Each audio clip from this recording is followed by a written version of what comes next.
Okay, next, it's going to be meiosis. So, meiosis is going to start the same as, mitosis with interphase. So obviously G1, the organelles get copied. Then there's a G1 checkpoint. Fails, goes to G0 or apoptosis. If it passes, it gets on the plane. It goes onto the S phase. All of the DNA in the cell is going to be replicated, make identical copies, make sister chromatids, join at the centromere or the centromere. With the G2 phase, its enzymes makes ATP, gets itself ready for this time meiosis. So it's also going to start with prophase, but meiosis is unique. It divides twice in a row. You have the one interphase and then it's 2 consecutive cell divisions, unlike mitosis where it's just 1 and 1. It goes 1 and 2. So the first big difference we'll call is prophase 1.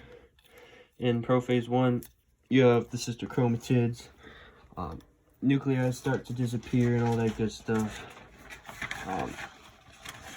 But the main difference here, what is it? In prophase 1, we have a process called synapsis that occurs. Let me get some better straws for this. So, see the sister chromatids, like right here, they're attached to the centromere, so it's 1 chromosome. Process called synapsis. We'll see these 2 things called homologous chromosomes. So homologous chromosomes, obviously you have 1 chromosome from your dad, 1 chromosome from your mom, and they're all paired up. So the chromosomes would be, like, let's say this is chromosome number, like, 4. I don't know. We'll call this chromosome 4. This would be chromosome 4 from your mom, chromosome 4 from your dad. But they're a pair. They're both the same chromosome, so they're called homologous chromosomes. They both have the same gene loci. They might have different alleles, like your mom might have the allele for black hair, and your dad might have the allele for brown hair, but they still have the same gene loci and all that. So basically in synapsis, the pairs of homologous chromosomes will start to come together. So we'll see this one, they'll get pushed together, and that's the process called synapsis. And then there's something else that occurs. They will touch at a site called the chiasma. So we'll say like this right here is just the chiasma, because that's where they touch. And then something called crossing over happens. So they exchange genes. So we'll say this is big B for black hair, little b for brown hair. This one would go over to this one. So this would have, we'll say this guy has, this would be little b, big B, little b, big B. Obviously just pretend because I can't cut off the straws right now. Oh, and the cat is coming in the video now, but just ignore him. He's not a part of cell division. So yeah, so the site where they cross over is called the chiasma, and crossing over is going to ensure genetic variety. Okay, crossing over is going to ensure that there's variation in your genes for meiosis. So then after all the crossing over, which is the exchange of genes, occurs, we're going to go into metaphase 1. Metaphase 1, it is going to be the same as the other one. You see the poles of the cell right here. They're going to shoot out the microtubules. They're going to move them into the middle. But the big difference between this one and mitosis is that instead of lining up like this, like they do in mitosis, the homologous chromosomes are actually going to line up in pairs next to each other.